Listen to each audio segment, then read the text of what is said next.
This unit helps to understand what humor is. This unit is classified into 3 reading sections. They are A.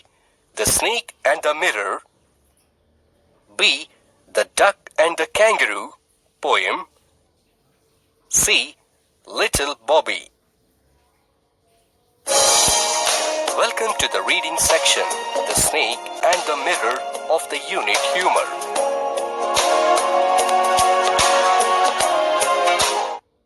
Overview. Let us have a look at the overview. The overview slide consists of 3 sections, namely Introduction, Instruction, and Evaluation. The introduction section is meant to motivate the student to learn the lesson. The instruction section divides the contents of the lesson into 4 subsections. They are content, communication, constructive components, and enrichment activities. The lesson is covered under content. All the activities pertaining to the 4 skills of language and their assessment are covered under the sections communication and the constructive components. The enrichment activities are meant to widen the scope of the student's thinking and learning, thereby making him or her a global citizen. The extent of understanding of the module can be assessed by the student under the evaluation section. Learning objectives. By the end of this section, you will be able to explain the concept of humor, use linkers, identify and use phrasal verbs in daily conversation, prepare a poster for school annual day. Let us start the section with a few questions. Observe the given image and answer the following questions.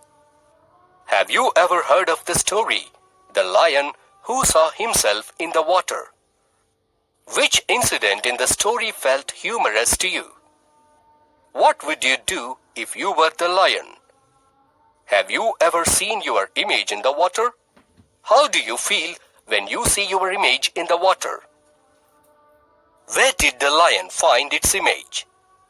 What is the expression you observe in the lion's face? Click the correct answer.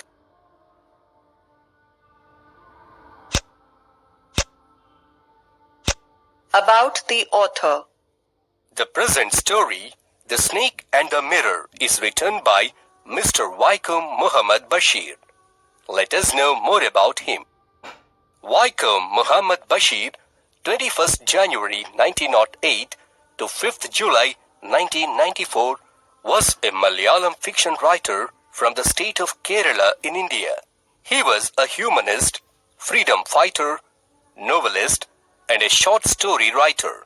He is noted for his down-to-earth style of writing that made him equally popular among literary critics as well as the common man.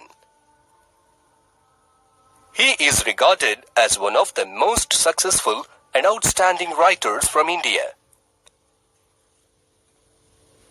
Translations of his works into other languages have won him worldwide acclaim. The story, The Snake and the Mirror, is an English translation of his story.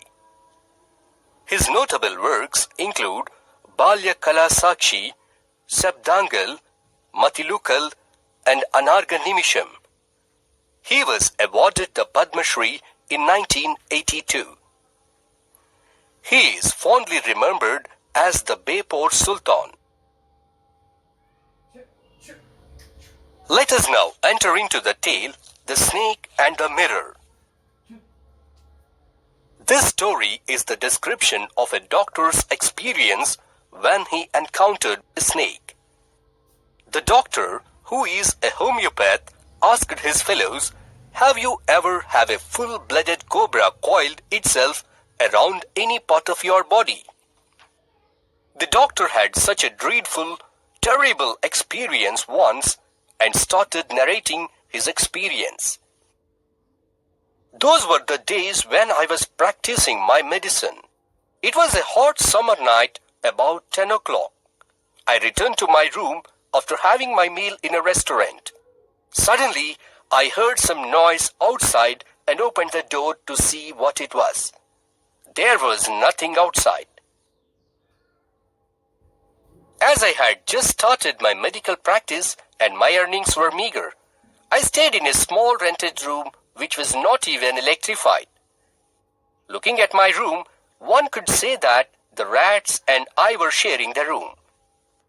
I had only 60 rupees in my suitcase, apart from a few shirts and dhotis. Beside all these, I also possessed a solitary black coat. I took out the box of matches and lit the kerosene lamp on the table. I took off my black coat, shirt, and not so white vest and hung them on the wall. The room had a tiled roof with long supporting gables that rested on the beam over the wall. The rats used to run frequently over the beams. I made my bed, pulled it close to the wall, and lied on the bed. As I couldn't sleep, I went out to the veranda for some fresh air, but the air seemed to be on a time off. I returned to the room, sat on the chair in front of a mirror. I took out the book, the Materia Medica, from the box beneath the table. I started reading the book at the table on which the lamp, a big mirror, and a comb were present. I was very tempted to look into the mirror just like the others. I was a great admirer of beauty and always believed that I looked handsome those days. As I was a bachelor and a doctor, I made sure that my presence was felt. I picked up the comb, ran it through my hair, and adjusted the parting so that it was straight and neat. I heard the sound again from above, but didn't pay much attention to it. I looked at my face close in the mirror and made an important decision that I would shave daily and grow a thin mustache so as to look more handsome. With that decision, a smile bloomed on my face. Then I made another lovely decision that I would carry that lovely smile on my face forever to look more handsome. The same noise came from above again. I stood up, lit a bidi, and started walking up and down the room. All of a sudden, another lovely thought popped up in my mind. It was, I would get married to a woman doctor who had plenty of money and good medical practice. She must be fat. I applied a condition to the thought for a valid reason. If I made a silly mistake and had to run, she must not be thin enough to chase and catch me. With those thoughts in my mind, I came back to my chair, which was in front of the mirror. There were no more noises from above. The strength of my arm was getting drained. What could I do? Any slightest movement of mine would result in the strike of the snake. I felt like death lurked 4 inches away from me. Then a question popped up in my mind. What medicine should I take if it bites me? Unfortunately, I did not have any medicines in the room. That moment, I thought myself that I was a poor, foolish and stupid doctor. I smiled feebly at myself, forgetting that my life was at stake. It seemed as if God appreciated that. The snake turned its head, looked into the mirror, and saw its reflection. The snake was looking into the mirror. Though it was not the first snake that had looked into a mirror, but it was confirmed that the snake was looking into the mirror. I felt it was admiring its own beauty. Was it trying to make an important decision about growing a mustache, or using eyeshadow and mascara, or wearing a vermilion spot on its forehead? I didn't know anything for certain. What sex was the snake? Was it a male or female? I would never know, for the snake unwound itself from my arm, slowly slithered into my lap, and then crept onto the table. Perhaps it wanted to enjoy its beauty from a closer view. I was turned into a man of flesh and blood from the granite image. Still, I stood silently holding my breath and quietly reached the veranda. From there, I leapt into the yard and ran for all I was worth.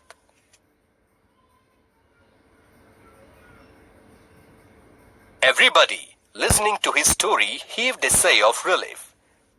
Then one of the persons asked, "Doctor, is your wife fat?" The doctor replied, "No. The God had planned it otherwise.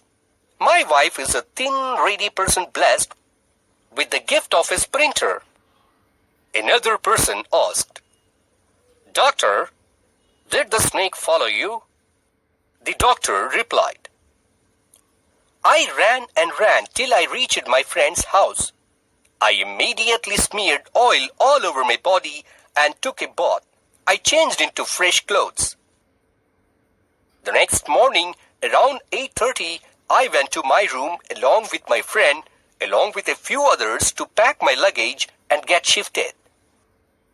Before we arrived there, some thief had removed almost all my belongings, but the thief had left one last thing as an insult." Another person asked anxiously, "What was that?" The doctor said, "My dirty vest, that fellow had such a sense of cleanliness, he could have washed it with soap and water and used it." There came out another question. "Doctor, did you see the snake the next day?" The doctor replied, "I hadn't seen it from then. It was a snake taken with its own beauty." Identify if the given statements convey that the doctor was afraid of the snake by clicking yes or no. Click Submit to view the answers.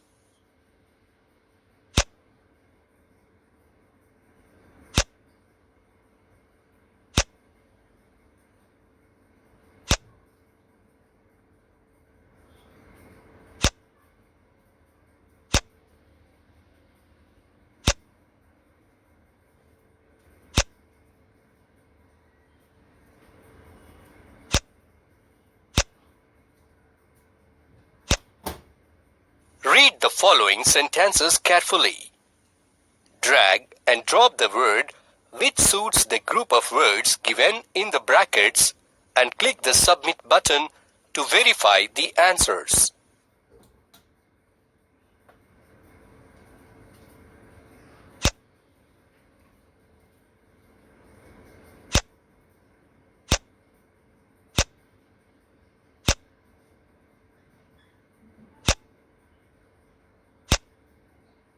Read the following sentences carefully and click the correct meaning of the highlighted words.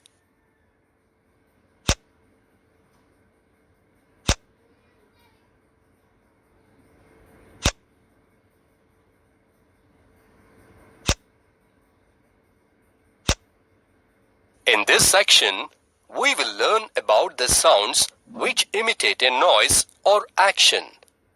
Read the following sentences and notice the highlighted words. Click the given icons to hear the sounds. These words imitate the sound it represents. Such words are called onomatopoeia words. Let us do an activity to understand onomatopoeia words better. A few images are given below. Drag and drop suitable onomatopoeia words into the fields provided and click the Submit button.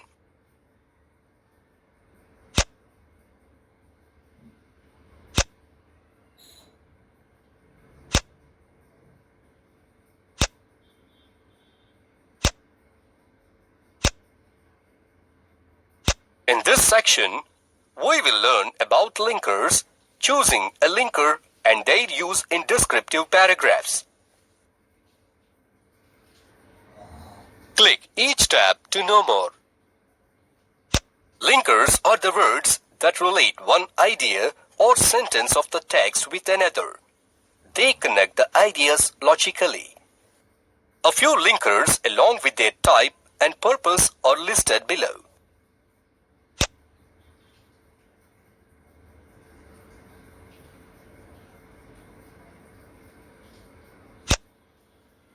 Choosing a linker. There are two basic criteria to be focused in the selection of a proper linker. They are meaning and logical relation.